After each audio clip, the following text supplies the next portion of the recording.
I was thinking about what I would do if I was a fairly new hunter, maybe a guy that's killed a couple bucks but wants to kind of up their game, or maybe you're a brand new hunter and kind of want to get off on the right start. What would I do?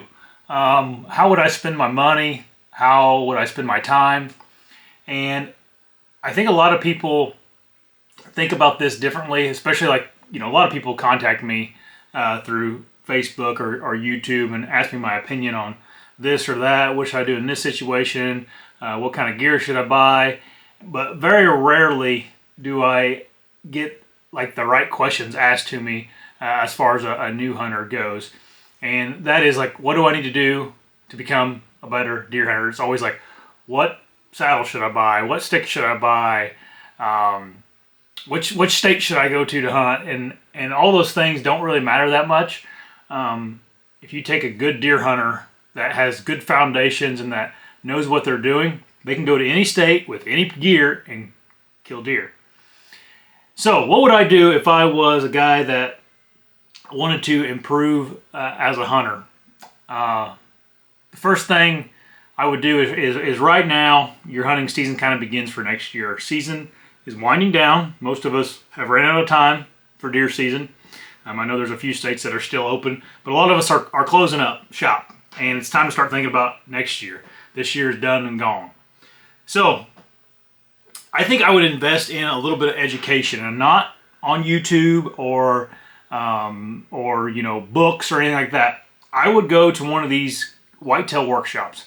I don't care what your flavor is, who you want to go and walk around the woods with, but I've been to Dan Infalt's workshops for I don't know how many times I've been to them, probably 5 or 6 times now over the years. And it's boots on the ground on some public land that he's really familiar with.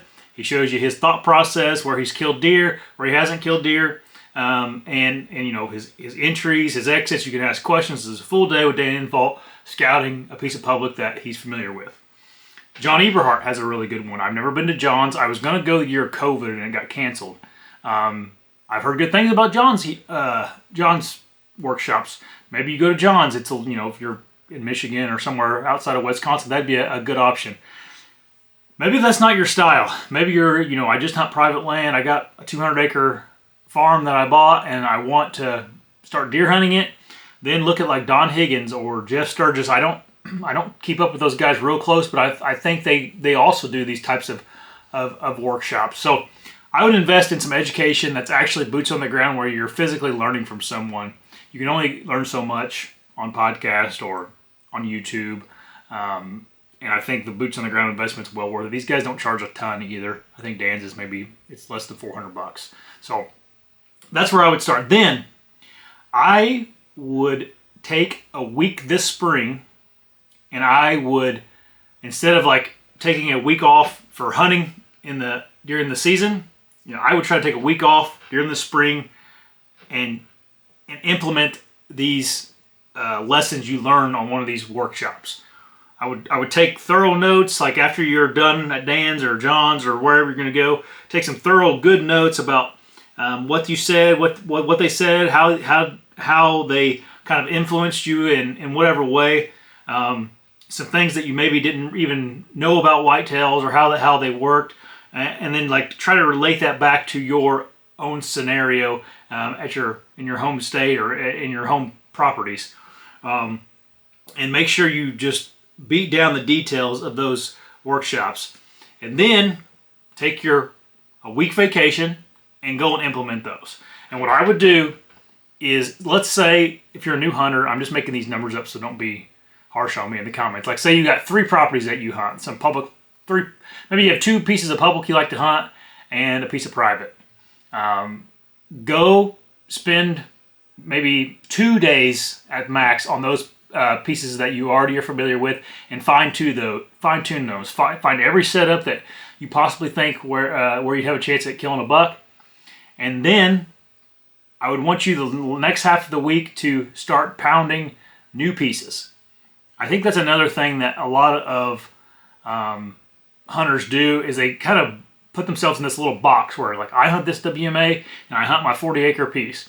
And it's like, man, you do that, there may not be a big giant buck on those 2 pieces, And two, you hunt those just a few times, and there's definitely not going to be a big giant buck on those pieces.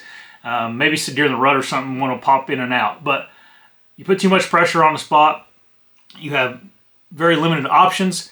It's not a good recipe for success as a deer hunter. So spend that last half of the week that you have off, whether that be 3 or 4 days, and I want you to like find 10 different spots where you can go. 10 different pieces of public, 10 different bedding areas, whatever the case may be, and just bank as much information as you can with those spots.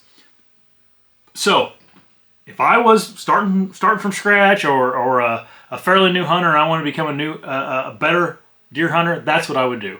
I wouldn't go buy the fanciest new bow or the fanciest new saddle or any of that. I would take some money and invest that into some education, some real world education, and then implement that this spring. And even if you have to take away some days off for hunting during the hunting season, I think you're going to be so much more efficient during the hunting season. You know, using those days to scout instead of just actually hunting, and using those days to hunting. Now, obviously, you still got to be able to hunt. But definitely in the long run, maybe you're sacrificing a little bit of hunting time this year, but in the grand scheme of things, you're going to be way better off. You're gonna in your brain, you're going to implement those things deeper that you learn at a in-class workshop or out in the woods workshop. So, hope you guys like this video. One thing I want you to do is I want you to leave a comment on this video and let other hunters know what you think they should do to become a better hunter. I think that'd be really helpful. So go check out the comments. I'm sure there's some awesome hunters in the comment section, and they probably have some good advice too. So if you like this video, hit that subscribe button right there. You watch another video right there.